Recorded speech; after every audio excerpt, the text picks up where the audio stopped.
and welcome to this webinar on the child protection mechanisms organized by the Goa State Commission for Protection of Children's Rights.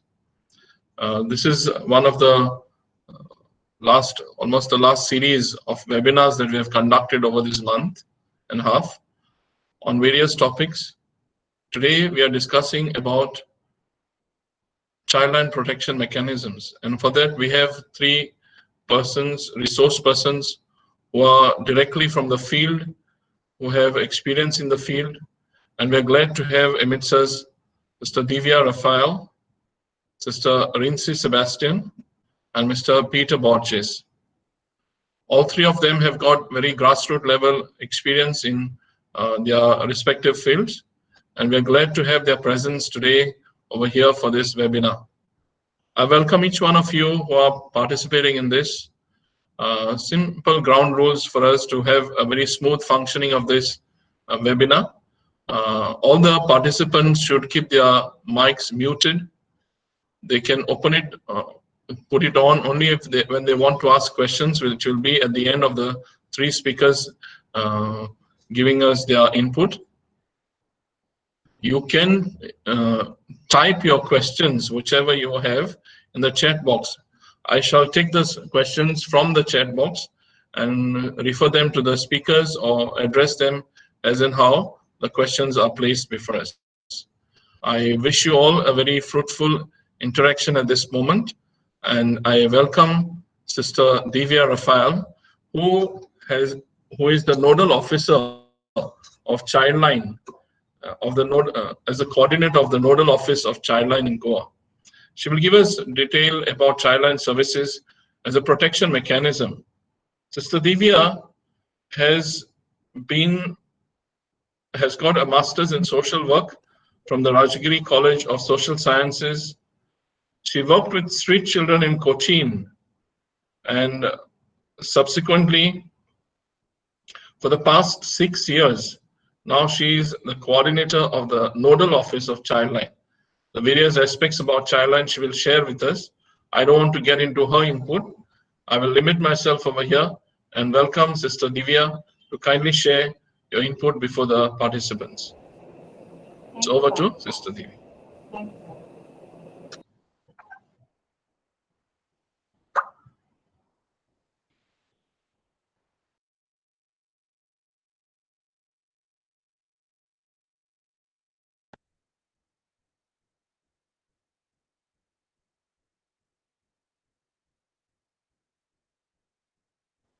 Sister's got a presentation to make, and I believe everybody can see that, can view the presentation now.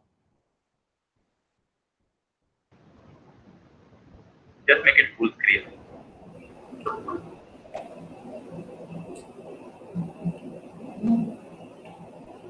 Open this.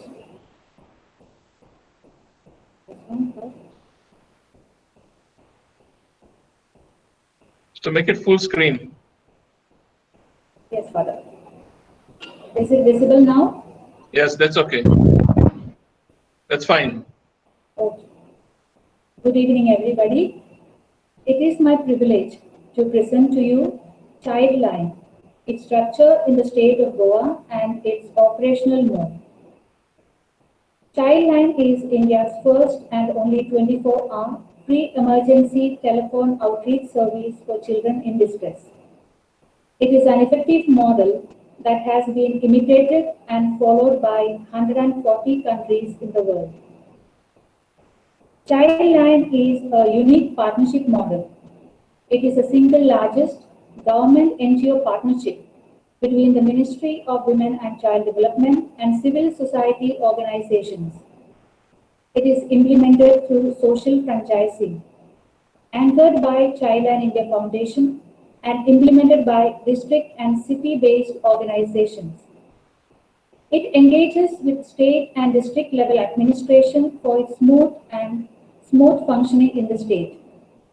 It uses state-of-the-art technology through partnership with the telecom and technology industries.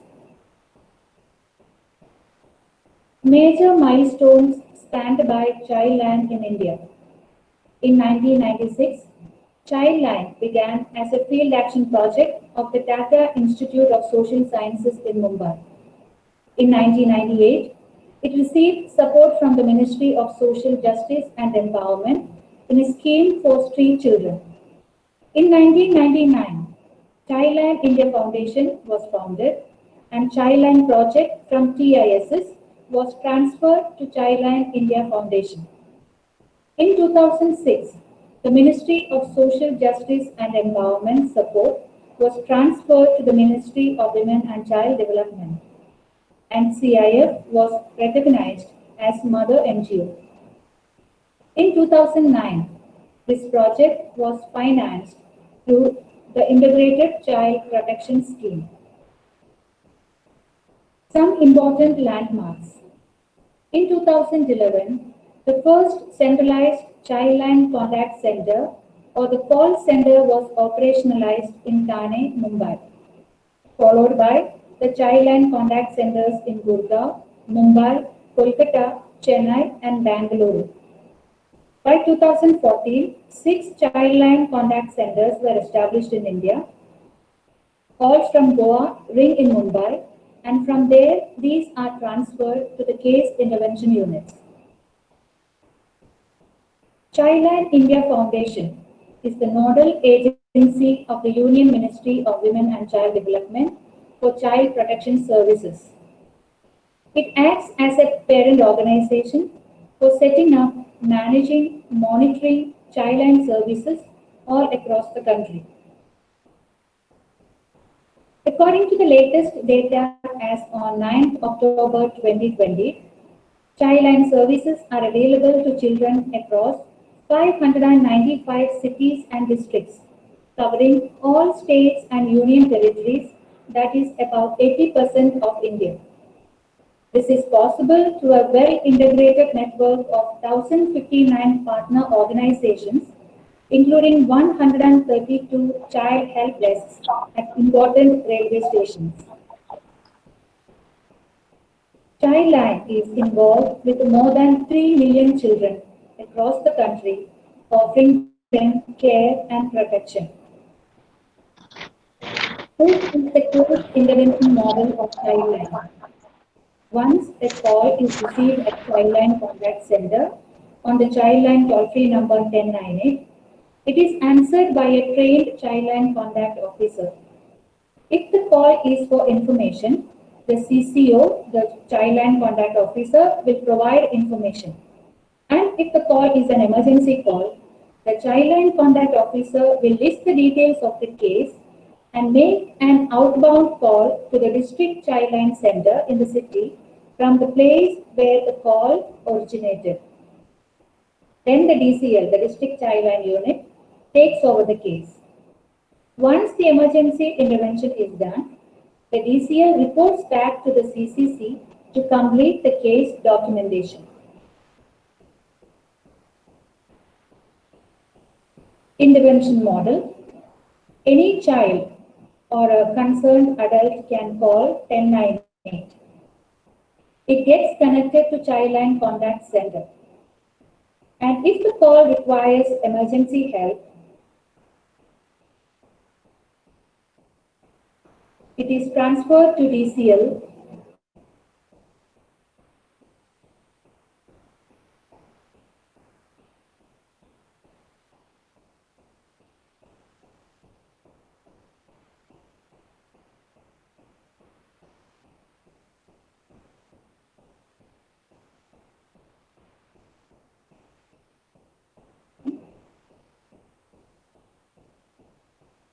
Lost contact with you.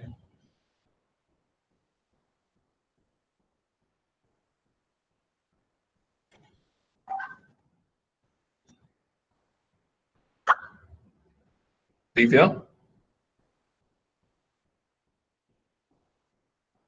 Hello? Yes, Baba, I'm beginning. Okay, fine. Go ahead.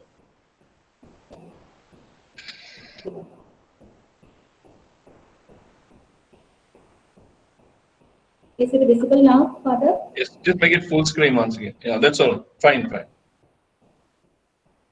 You'll have to go down to the respective.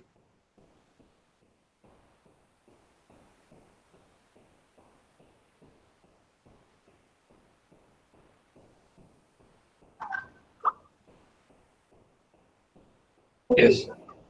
So any child or concerned adult can dial 1098. It gets connected to the Childline Contact Center. And if the call requires emergency help, it is transferred to the Childline District Center.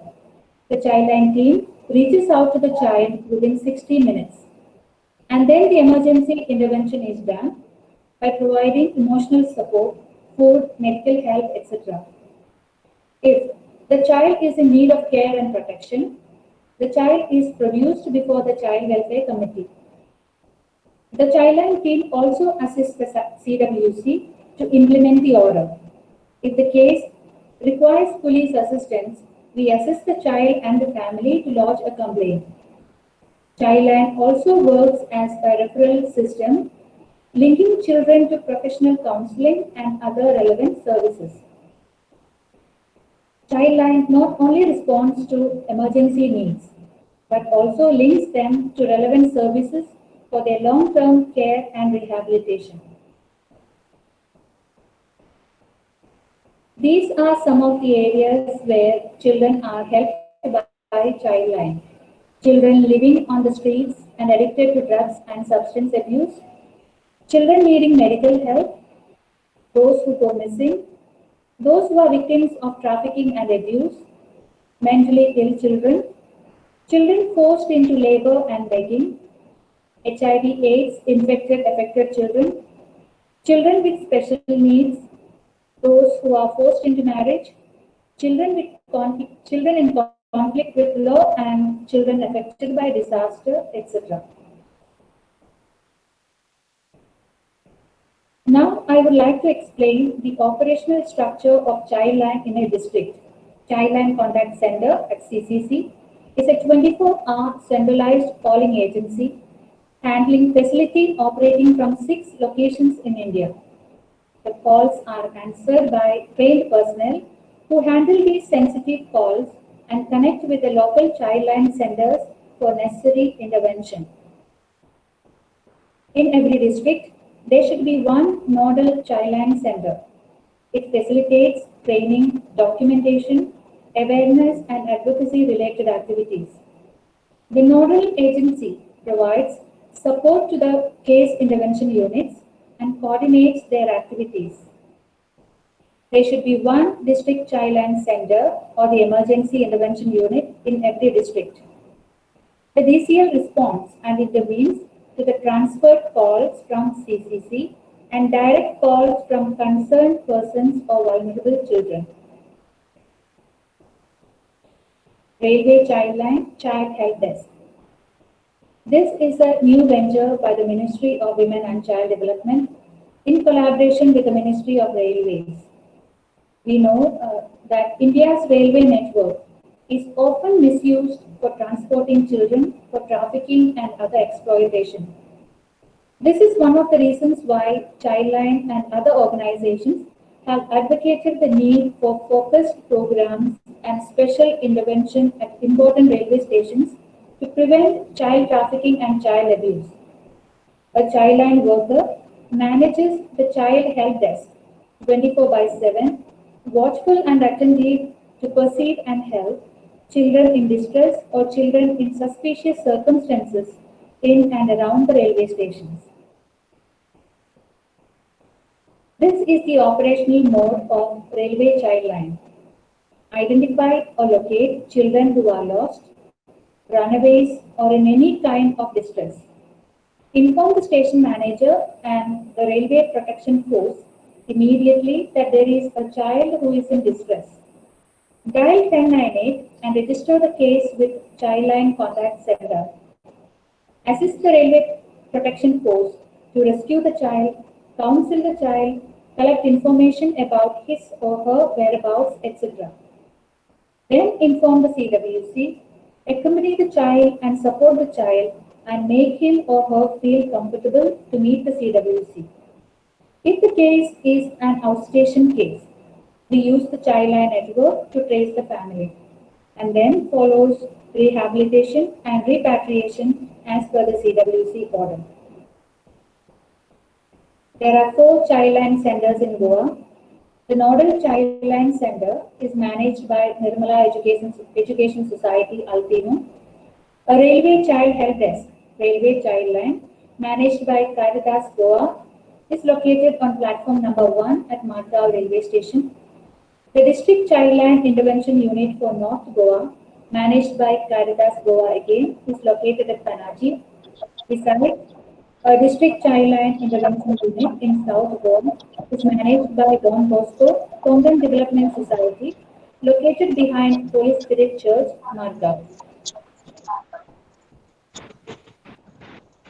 Building awareness is an integral part of our work.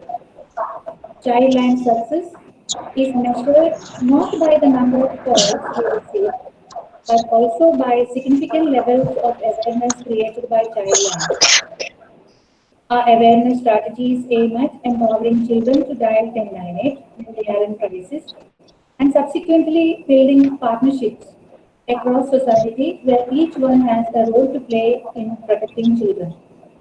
For this purpose, Childline team conducts many activities to raise awareness regarding Childline, publicity through the use of media, and face-to-face dialogue with local groups and allied systems, signages of Childline logos in magazines, journals, school textbooks, vinyl hoardings, flex boards, etc., identification and repeated visits to risk areas. Open house programs provide a forum to children to speak about their needs and problems. It is also a means for Childline to evaluate their service and to introduce new services to meet the children's real needs and problems. Childline 1098 has been working in Goa since 2000. During these 2 decades, it has reached out to an average of more than 1,000 children each year. Each one of you is invited to collaborate with Childline by identifying and assisting vulnerable children. Thanks for listening.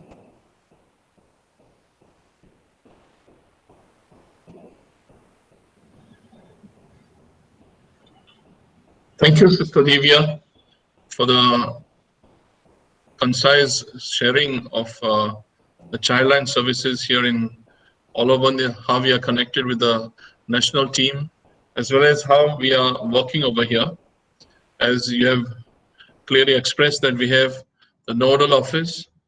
Besides that, we have got these 2 collabs, that is the North collab and the South collab. And also we have the Railway Child Help Desk in Goa. So it is very important that everybody knows about these available services, so that in any case a child is in need of care and protection, a child requires assistance of any sort, the easiest and the fastest mode of reaching out to children is to call the number 1098, commonly known as 1098. Don't forget this number. All the participants at the end of this webinar, at least take this number deeply rooted in your mind, the 1098, to call in a helpline for children.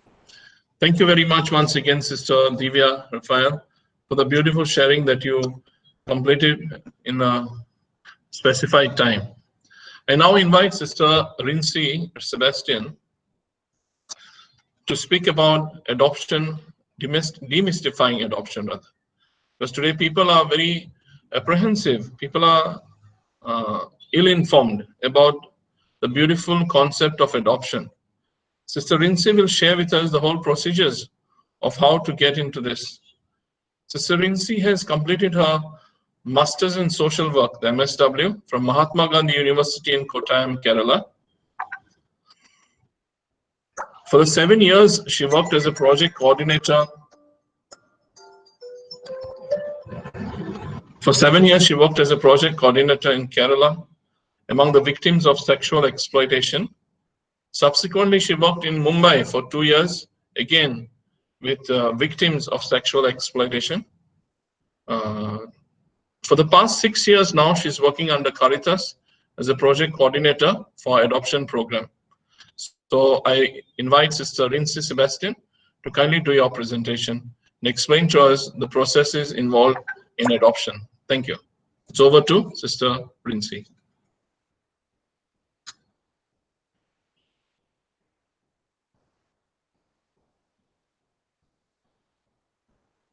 So please put the full screen.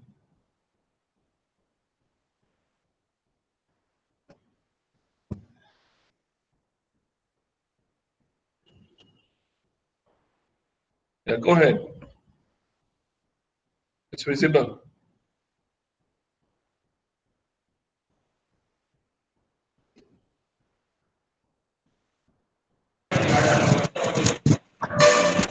The others, please put your mics off. I request the other participants to kindly switch off your mics.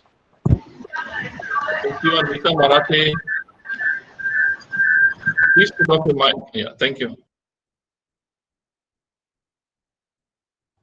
Sister Rincy, please start.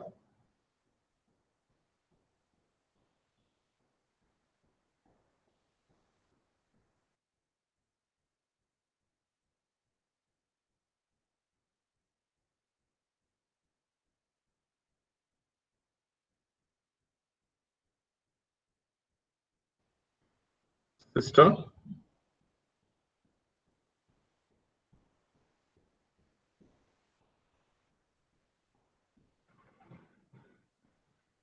She needs to unmute her microphone. Unmute your microphone.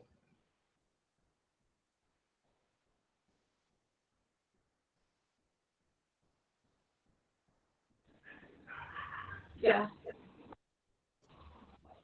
Yes, start now. Am I audible now?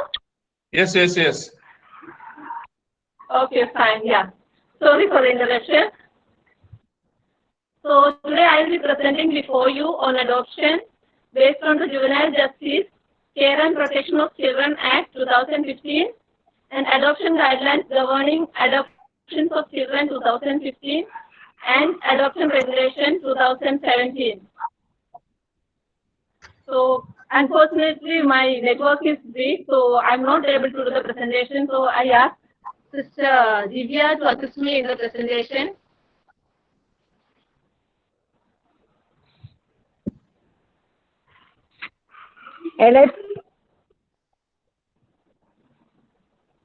Yeah, go ahead.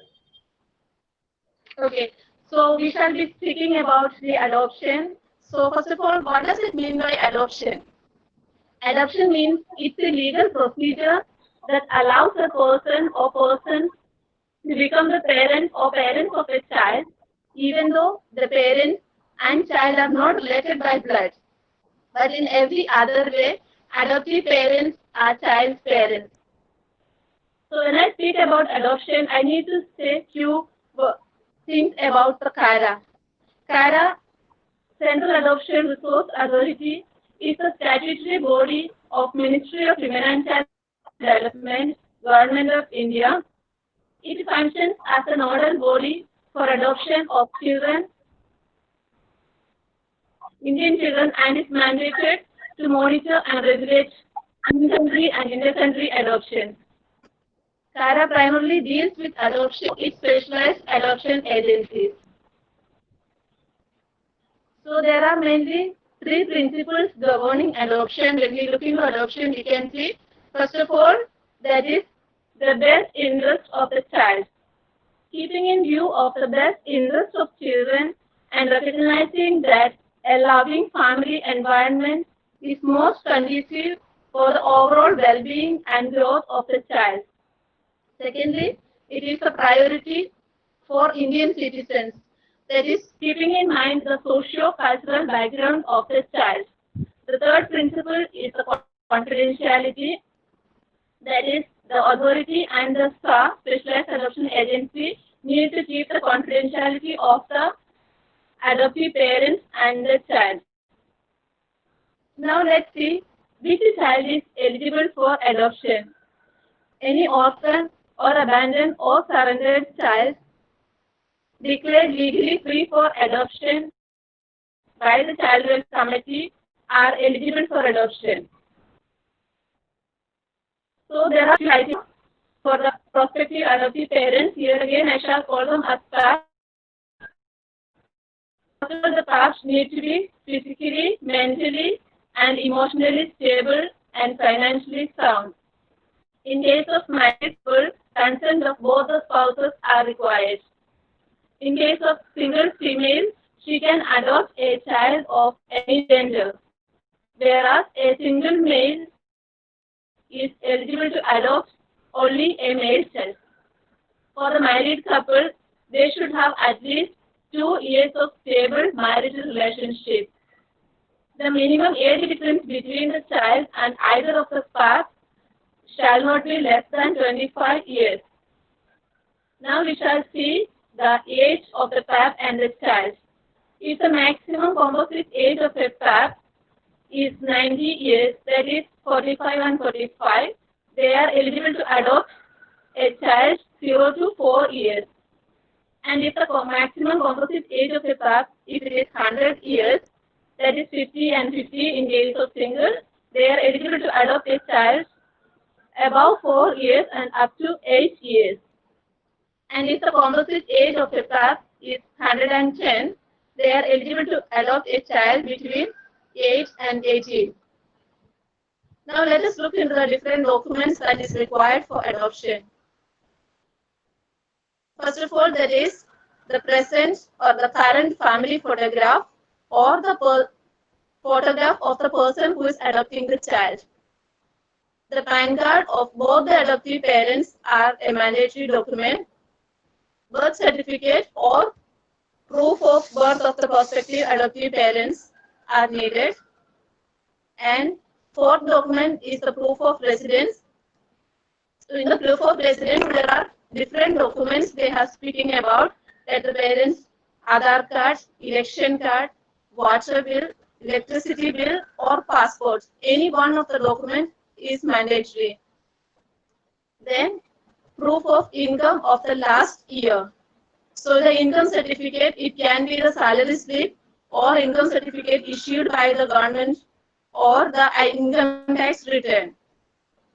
The sixth document is the medical certificate. In case of married couple, the medical certificate of both the PAPs are important, and the doctor needs to certify that the parents does not suffer from any chronic, contagious or fatal disease and they are fit to adopt. And the seventh document is the marriage certificate. In case of a single parent adopting and the person is a divorcee or the person's partner has expired, they need to produce either the divorce decree or the death certificate of the spouse. The PAP need to bring 2 reference letters from the acquaintances or relatives in support of adoption. Even if the PAP has an older child, even if they have 2 children, also they are eligible to adopt. But if their child is above 5 years, they need to get the consent letter from their children. If they have more than 3 children, they are not eligible to adopt a normal child. However, they can adopt a special needs child. Now let us look into the adoption procedure for Indian residents. All the parents who wish to adopt a child need to register themselves in the website provided, that is www.cara.nic.in. And then they need to fill up the application form and to need to upload the relevant documents which I have just mentioned within 30 days.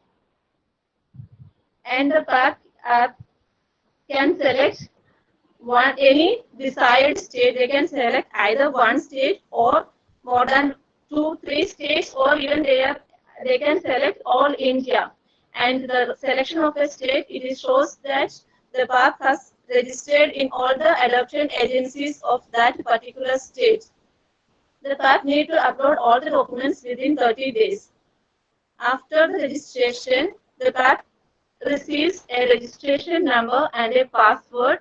With the registration number and the password, they can view the progress of their application in Carings.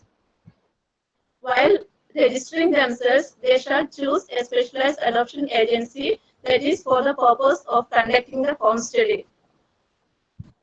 In Goa, there are two specialized adoption agencies. One is Madhurchaya, which is situated at Ponda. The contact person is Mrs. Kalindi Joshi.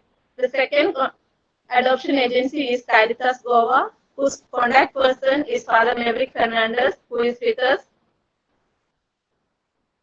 And now let us see what is the role of the specialized adoption agencies. First of all, the SAR need to conduct the home study of the PAC 3 days of their registration, and the home study of the parent remains valid for 3 years. Based on the home study report and the supporting documents, the specialized adoption agency declares the PAC eligible and suitable for adoption. In case if the PAC gets rejected, can appeal to the after the acceptance of the child, that they will get a child immediately. The adoption of the child shall depend upon the availability and suitability of the child. Now let's see how does a child become available in carings. Any child needs to be produced before the Child Welfare Committee. If a child comes to the center without the order of the Child Welfare Committee, we need to produce the child within 24 hours before the Child Welfare Committee, and then we need to upload the status of every orphan, abandoned or surrendered child with photograph in carings within 72 hours. After due inquiry and within the time of after 2 months, the Child Welfare Committee shall declare the child legally free for adoption. Once a child is declared legally free for adoption, the SAR shall prepare the child study report and medical examination report of the child within 10 days.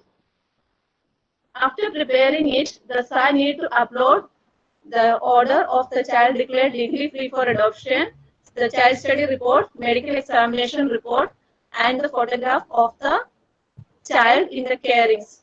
So the child is available in carings. After a child is available in carings, each PAP, according to their seniority, the profile of 3 children will be sent to the PAP. Sometimes it can be 3 children together, or it can be one by one. As per the availability of the child, it can be from one particular SAR, or it can be from 3 different SAR as per the parents, whichever state they have opted for. So the PAP, when they receive the child, they will be getting the child study report and the medical examination report of the child. So they need to take the medical examination report and consult with their doctor to see the medical status of the child. This has to be done within 48 hours. The parents need to reserve the child within 48 hours. Once the parents have reserved the child, the documents of the PAP will be received by the SAR where the child is. So within 20 days of reserving the child, the SAR need to call for an adoption committee meeting. The adoption committee consists of a member of the DCPU, a pediatrician, and the social worker or the in charge of the SAR. And the committee will scrutinize all the documents of the PAP, as well as they will have an interview with the PAP to find out the suitability and authenticity of the PAP for adoption. After that, if the committee accepts, the parents need to sign on the child study report and medical examination report of the child. In case if the adoption committee rejects the PAP, within 7 days of rejection, they can go for an appeal to CARA. The validity of a registration of the PAP is until they receive a child in adoption. However, as I have mentioned earlier, the home study report is valid for only 3 years. So within 3 years, if the PAP does not receive a child, they need to renew their home study report. After signing the child study report and the medical examination report, the parent will be given the child in pre-adoption foster care after signing the affidavit. So here the life begins for the PAP along with the child. It is not a journey of a day or two. It's a lifelong journey for the PAP with the child. Now the legal procedure continues. The SAR shall file an application in the court. Hearing will be done in the chamber. That means in the judge's office. And the SAR shall obtain a certified copy of the adoption order from the court, and they shall post a copy to the FAP, as well as we need to upload it in Caring.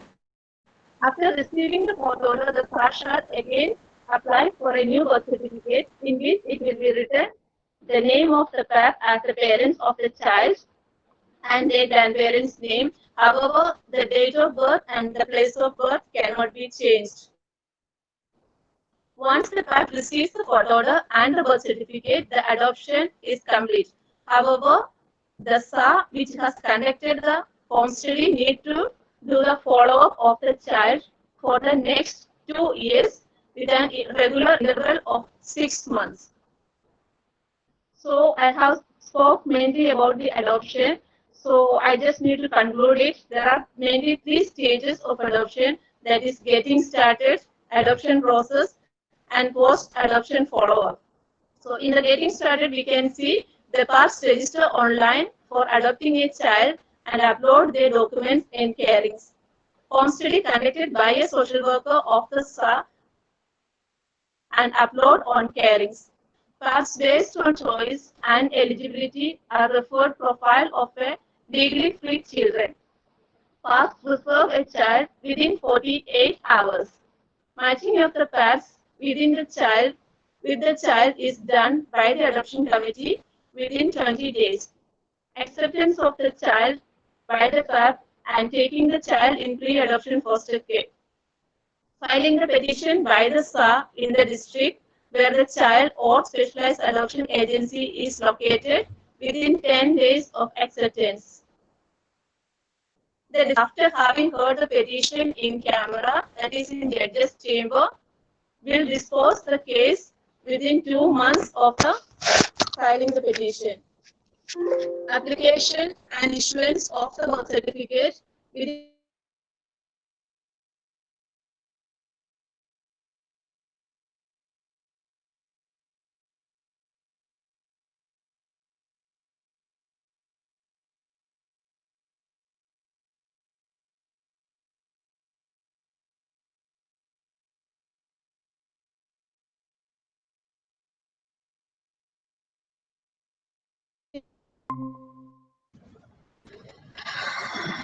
Yes, sister, thank you for the detailed explanation of how to begin getting started of adoption. It is for the parents to take the first step by registering online, then the whole adoption process, the legal formalities, and the post-adoption follow-up which exists for this process in adoption. Thank you for the detailed explanation, and the questions will take a little later. I will now request Mr. Peter Borges to speak about the alternatives. Peter Borges is a doctoral research scholar at the Tata Institute of Social Sciences, Mumbai, with a research interest in child protection and HIV. He has earlier contributed widely for policy making on issues of children. He has contributed extensively to formulation of child protection mechanism in Maharashtra. Presently, he is an assistant professor of human development at the Home College, at the Goa College of Home Science, besides being the founder of Human Touch Foundation, which is a youth-focused and youth-driven organization working in Goa. We are glad to have Mr. Peter Borges explain to us about another aspect about protection mechanism for children. It's over to Mr. Borges.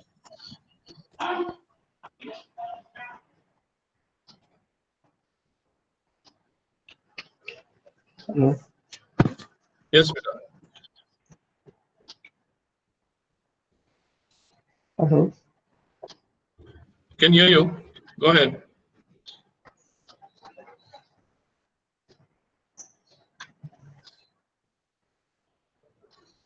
Hello. Yes, Peter, we can hear you.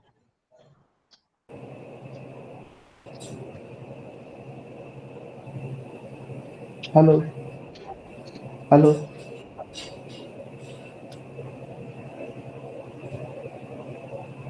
Peter, you're Hello. audible. Yeah, you are audible. Go ahead. Hello.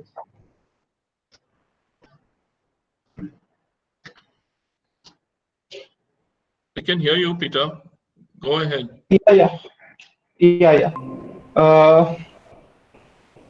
Thank you, Father, for introducing me. In fact, I had some issues with the technical support here. Uh, I'm going to quickly run through what is one area which has been least known in the child protection mechanisms. So I'm going to start with the presentation.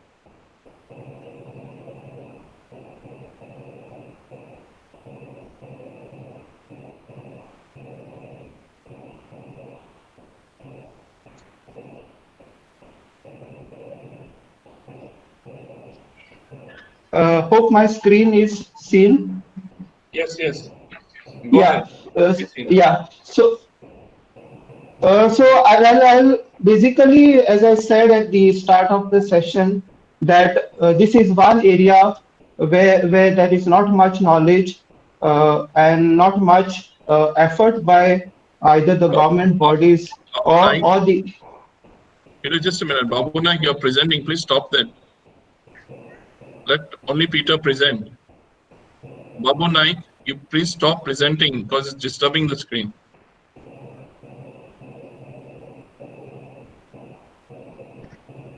Yeah, Peter, go ahead. Yeah, so as I shared, this is one area which is least known among in the child protection mechanism. People really don't know that there are many options, and in Goa, to be very specific, there are a lot of people who are only where only institutional care is known. Now, let me go back to what the policy, national policy for children says. The very important statement that all children have the right to grow in a family environment in an atmosphere of happiness, love, and understanding. So this is a very strong statement which is there in the national policy for children. And further, we should be able to understand that family is an essential for child well-being, especially during formative years. Now, what are these formative years? For me, if I understand well, formative years are periods of early childhood between 0 to 8 years of a child's life. Peter, just to interrupt you, your screen is not full screen. Please use a full screen service. Be present. Now it's come. Use the full screen. I mean, somehow it's I gone mean, into a it's gone full into a screen. yeah, it's gone into It's a full. tie. Yeah, I don't know what has happened. Okay. I'll disconnect it and again try to upload. Only presentation can serve.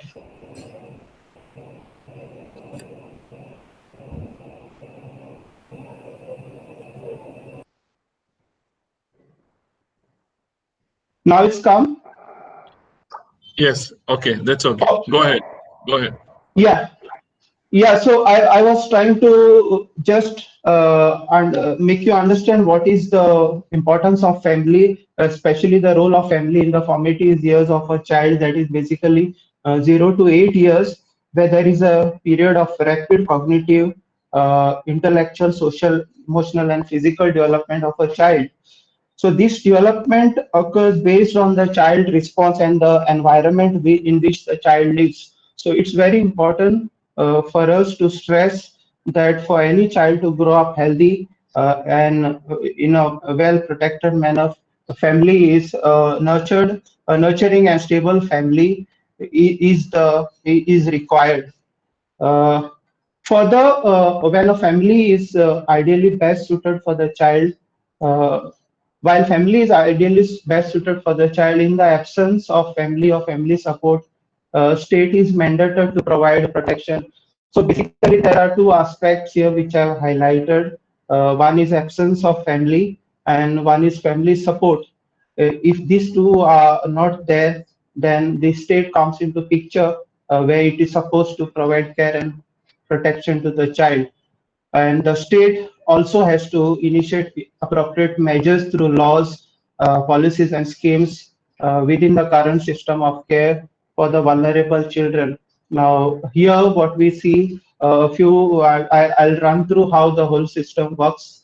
There is something called an institutional care, where you'll find a lot of institutional or residential homes for children, mostly in our common language. We call them orphanages, but this is ideally not the term which we could use because you will find that most of them do have parents, but they are in a vulnerable situation. And if you see, so orphanages is not the right term to be used unless they are very, if you know them specifically, especially you will find this type of children in where children with chronic illness are housed.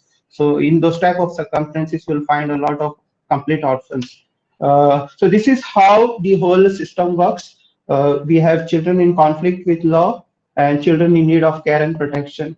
So there are certain types of home for children in conflict with law. In our case, we have Apnagar. So we have a lot of homes which are supposed to be for children in need of care and protection. In our language, we call them CNCP children. So we have childcare institutions, we have open shelters, and a lot of other things in the state. So this is something which is again different from institutional care, or we call them family-based alternative. So my fellow speaker, Sister Rinsi, has explained in detail one of the alternatives which we have, which is called adoption. So we have something called as foster care. We have also family-based group care and sponsorship.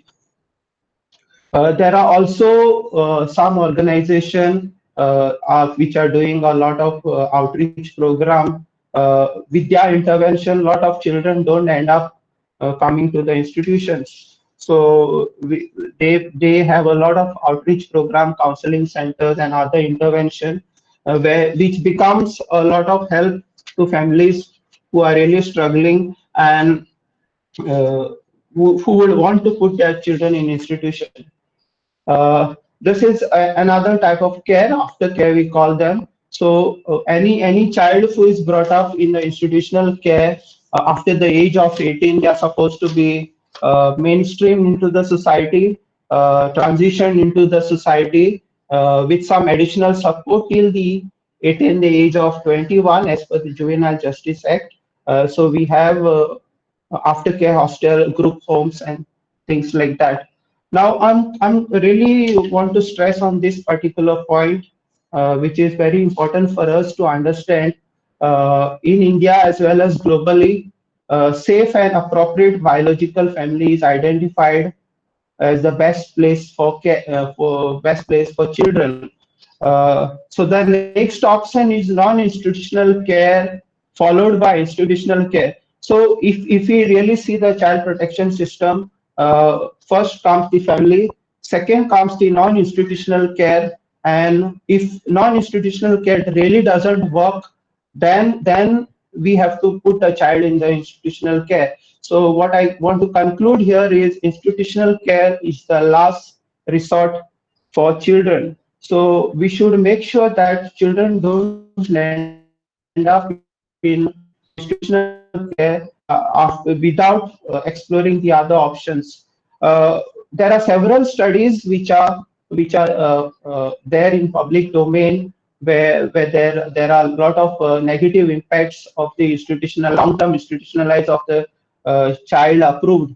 So there are some studies I have cited, that Mehta to 2015, Foster Care India, Center for Law and Policy Research. These are the two main studies in India where a lot of children have shown traits of low self-esteem, failure to trust.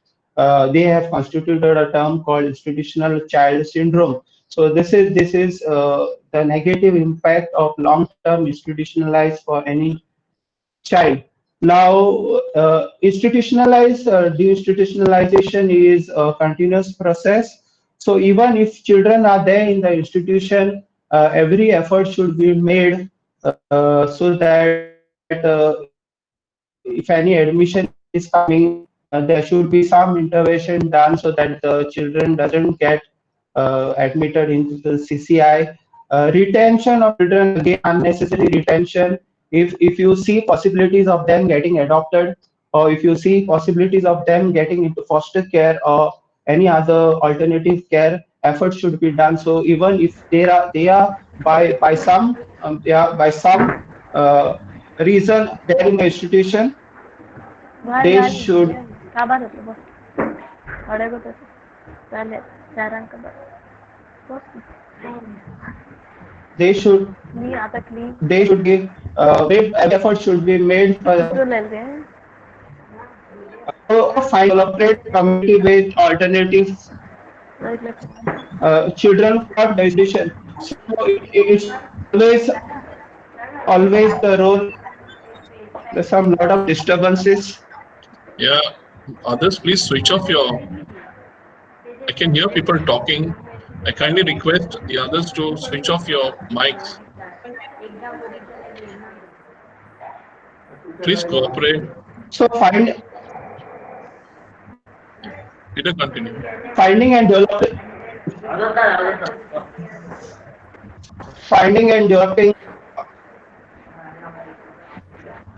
developing appropriate community-based alternative for children who need not be in institution. Improving care treatment for those who need institutional care. So these are the few things. These are the few things which proves that deinstitutionalize is an ongoing process. So my fellow speaker, as I said, this is one type of deinstitutionalized process or non-institutionalized care. My colleague Sister Rinsi has already explained to you. I'll go to the other one, financial assistance and the other support to single parents. So this is basically you give assistance to single parents or relative to kinship support. I'll explain more. So this particular steps prevent a child from being institutionalized. Family-based intervention program and the preventive action. So you intervene through community-based intervention. So that families are strengthened so that they are able to take care of their children and they really don't take them to the institution. What we see here is that a lot of reasons, if you go to explore why people really end up putting their children into institution because of poverty. So poverty is one of the driving factor. Besides, some parents feel that their child can access better health facilities, better education facilities, better opportunities when they are put in institutional care. So if we intervene in the poverty elevation, this thing, no parents would ever want to their child to be put in institutionalized care. Monetary support to sponsorship schemes in the arenas of health, education, and vocational guidance, so that family is supported. This I'm going to discuss more with you. So there is one type of alternative care which is very rooted in our culture, which is very spontaneous. For example, if you see when a child due to any circumstances, the relatives, the neighbors, the family members really get into action and help retain like they this basic kinship care where the relatives and all others take care of the child. So they could be related or non-related adults, or they might not even have official mandate to care for the child. But these are some spontaneous things which we see in our societies. Not every child who gets into vulnerable situation lands up in a care home. So another important aspect is which is made by my trainers. They observe that the children living with relatives could remain unsupervised and provides no guarantee of a child protection while in care. So this is something negative thing. But the positive thing is the the kinship of child and preservation, family relationship, cultural norms, and social networks. So these three things are actually protected when the child is in kinship care. Now, there is something which we will discuss now, which is called after foster care. Foster care is a third party caregiver for the child, third party, whether government or private. This care system and also ordered authority or some bodies as per the relevant laws and procedures. Foster care, there are clear-cut guidelines under Section 44 of the Juvenile Justice Act. In Goa, I'll quickly run how it goes through. So this is the organogram on how things work. So selection of foster family and parents and family, it is done by the state government. So there are criteria on which the process goes: ability, intent, capacity, prior experience of. These are the 4 points how which on which the foster care order is given. So who is actually driving the process? The CWC drives the process, and they also make inquiry. After inquiry, so what are the placement condition? So that there are few condition which I'm not going to detail because I have a lot more things to share and there is paucity of time.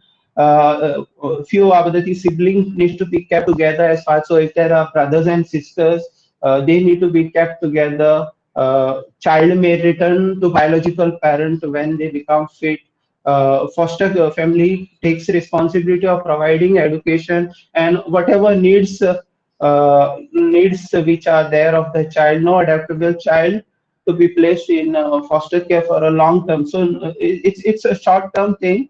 There are CWCs regularly inspecting that child can be removed if the CWC feels that child is not being taken care of properly, and they can place the child to other foster care parents. So in Goa, we have a scheme called Vatsalya. The scheme was notified on in 2013 on 11th July. In the scheme, I'm going to give you a very brief that competent authority for processing any foster care application is Child Welfare Committee, assisted by 2 child care coordinators, which unfortunately are not recruited here. The foster care allowance. So any family who takes child to foster care, they are given an allowance of 2,500 from the foster care fund. Now this is something I took from the Child Welfare Committee offices, basically through an RTI application. So with this will actually give you an understanding that neither the bodies which are responsible for making sure that this scheme is given wide publicity. See the demand 2013, 14, 15 and 16, there were no application, no placement as far as foster care. See, if you see the whole slide, you will see very less demand, like, I think more of it is because people may not know that such a scheme exists. See also how the processing works. 11 application in 2008 with CWC South and only 2 were placed. So I really can't comment on what are the reasons, but definitely this is something which is very alarming, and maybe the government needs to work on it so that people understand and take benefit of this scheme and make more publicity, and also maybe responsible recruitment which are pending for this particular scheme should be done. I'll go to another very important scheme, which is sponsored scheme. Now, before I tell you more about this scheme, let me tell you that in Goa, this scheme is not notified at all. Having like, almost 4-5 years since Juvenile Justice Act is into force, Surprisingly, this is a scheme which is very handy when it comes to things like pandemic, like where you can actually help a lot of families. In fact, there are notifications from central government asking the state government to make this scheme available, and this scheme doesn't find any mention neither in the citizen charter of DWCD and neither in any gazette of the government. So what is this scheme about? This is scheme basically giving some financial support, uh, some non-medical support also, some support in kind. Everything is given to the family so that the children are not forced to be in institutional care. Now, this is something which again needs to be advocated by all of us. The last in the my talk is aftercare. Now, this is again one area where a lot of work is required. We do find some little intervention here and there. Recently, I heard from one of our CCI, the Margaret Balsadan, based in Paskara, starting on a full scale aftercare. Now, this is something which is very important for children who have spent their life in an orphanage or in a childcare institution, and after 18, between 18 to 21, there is no program. Which actually there is a program, there is a provision in the Juvenile Justice Act to support them. So Juvenile Justice Act, there is a provision where a child need to be supported till the attain the age of 21. Uh, so this is how the aftercare works. There is a legal sanction to it. Also, under ICPS, there is a provision for again a provision for these young adults to be supported by the bodies who are in child protection system. So there is even a provision of rupees 2,000 per person per month. So anybody starting aftercare or getting into aftercare, which basically should be the same agencies where the child has been for a long term,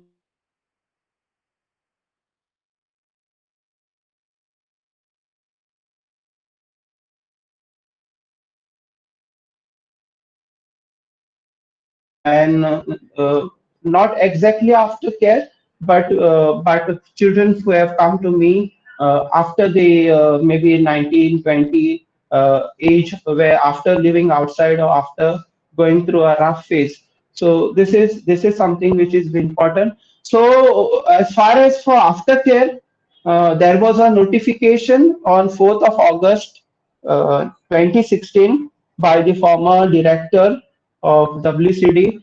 So she notified that two cottages in Apnangar campus, cottage number B2F2 and B4F2, both these are supposed to be aftercare center for the state. Now, besides this notification, there is no mention of who is the competent authority and what is the process to. And I don't know whether these two bungalows are really there are aftercare services.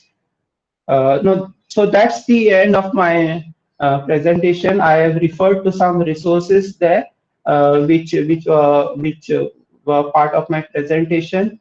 Summing up, I have some few observations to be made. That in Goa, I believe we don't really have DCPU, and because of which a lot of things are really not in place, including whatever we talked about today. So if that could be quickly expedited. Government bodies also need to notify sponsor scheme and maybe create a demand generation through wide publicity. Aftercare notification, whichever is there in public domain right now, need to be notified by, like there should be a mention of who is the competent authority to approach and what is the application process. So this is the end of my presentation. I hope I've gone through a little fast, but I am available for any questions or concerns through the chat or through personal.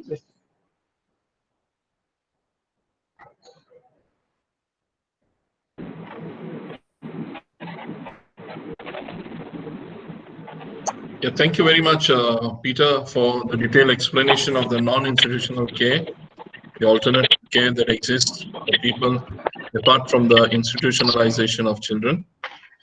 So we have had three different speakers, one speaking to us about the protection mechanisms through the Childline Services, how to protect a child when a child is in a difficult situation.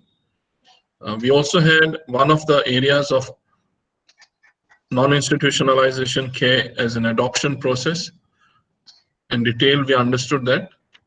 And also the non-institutional care as a protection mechanism for children on foster care, sponsorship, aftercare, where Peter explained to us what are the procedures to be followed.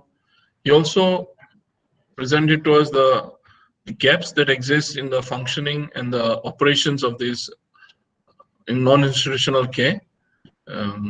So it is now time for questions. If any would like to raise some questions to the speakers, I have had only one question to ask for a little more explanation on foster care from Margaret Bosco Balsadan, but then he said it is already explained. Any questions from the participants? You can now switch on your mic and ask the question, or you can put it in the text and we can present it to the respective speakers.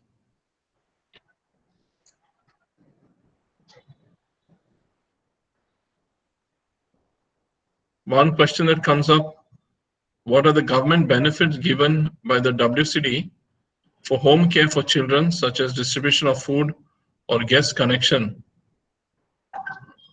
Peter, you would like to respond to this?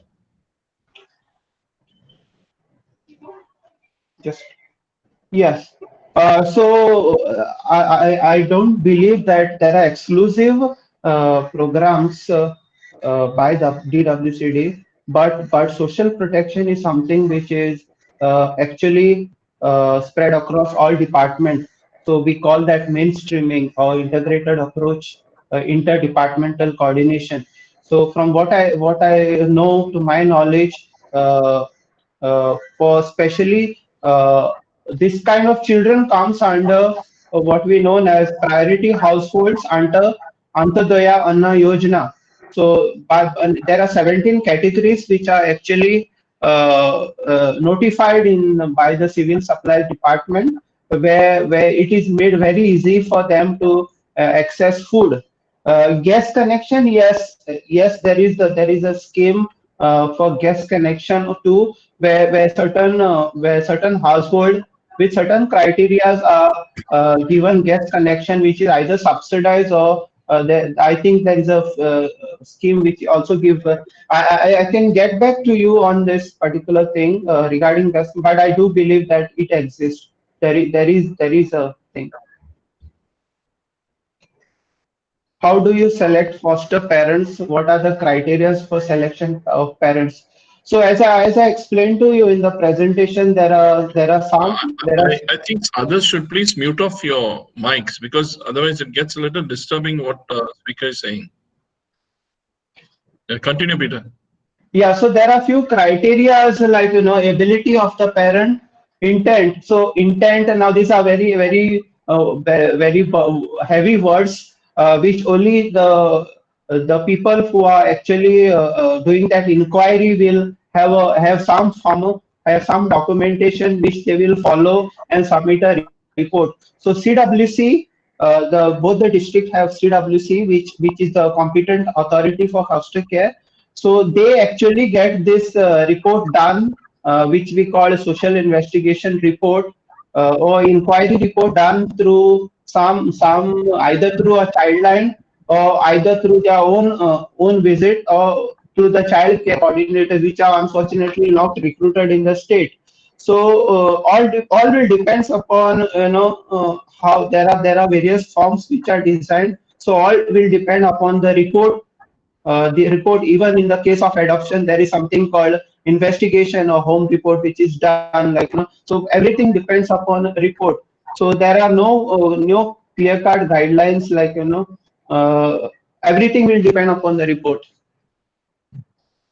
Yeah, there's another question that is asked is how to register birth after adoption. So Rinsi, you could maybe explain this. Yes, Father. How to register birth after adoption. Okay. So for a child who is born, the child will be already having a birth certificate. So the child will receive the court order. In the court order, it will be mentioned to change the name of the PAP and then the day, place, address, etc. As per the court order, we need to approach the birth registration registrar where the child's original birth is registered. So with the court order, the court registrar will change the birth certificate of the child and will issue a new fresh birth certificate. But in case of orphan or abandoned child, there needs to be ossification test need to be done, and where the child is placed in the institution, in that panchayat or the municipality, they will register the birth, but with the court order from the competent court where the Sai is placed. Hope I have answered. Yeah, that's clear. Yeah, what is the position in Goa of setting up mechanisms in place like foster care, sponsorship? It has just been explained by Peter that foster care provisions are there. There is a scheme called Vatsalya under the WCD. The sponsorship program is yet to be notified. The concerned authority who has to be approached for that is not yet notified. So that is a lacuna that exists in our state. Though the Juvenile Justice Act refers to this area of sponsorship.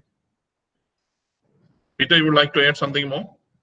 Yeah, I think only that. So if there are WCD WCD officials here, I think this is a concern which exists in our state, lacuna, as you said. It's really need to be expedited. There should be some effort towards notifying the scheme, and not only notification. There are a lot of schemes which sometimes go unnoticed. People, there should be largely an effort by Department of Women and Child to make these schemes well known, maybe good proper advertisement, outreach through the village child committees or something like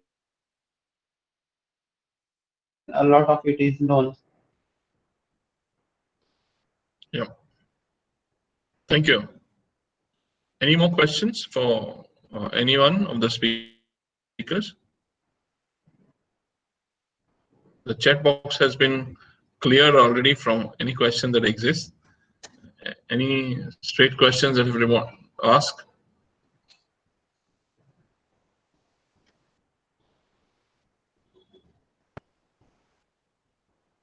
Okay, I believe that you are satisfied with all the presentations and the questions that in your mind got cleared with the presentation, the input that was shared by the speakers.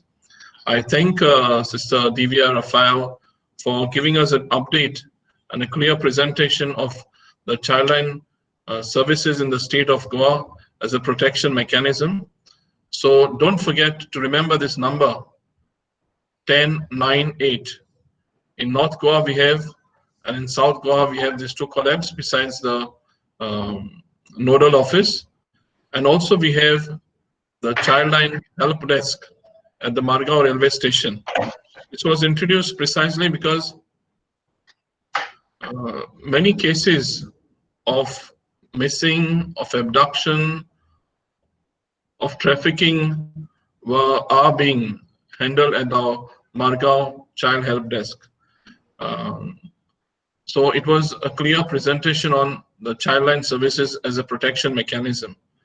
Sister Rinsi Sebastian also gave us an update of how adoption is not a difficult option, but a very rich, a very easy option as a alternative care for children. It is heartening to note. I would like to make this a special mention, at least through our own organization, that many people, when they select the gender of a child for adoption, select a girl child. And that's very heartening to note. In my so many years of experience in this work, people have been choosing largely the girl child. And it is a very positive outlook that people go in for. So this about adoption processes where the first step has to be taken by the parents by registering online through the website of CARA, which the information sister has shared with us. And the whole process ends with an after care, post-adoption after care, where an update has to be submitted to CARA for 2 years. Every 6 months, a report has to be presented to them. And finally, we had Peter explaining to us in detail the non-institutional care, which is also another important mechanism that exists in the laws and in the state of foster care, where there is a special scheme, Vatsalya, under the WCD. We have yet to be notified things like for sponsorship and for aftercare. So let us hope the state government looks into these important dimensions of providing a mechanism that exists in the laws, making it operational. And I thank the 3 speakers. I thank all the participants for your active listening. And I close this webinar with these final words. Let us work towards protecting our children to give them a very happy, fruitful childhood. Thank you so much to all of you.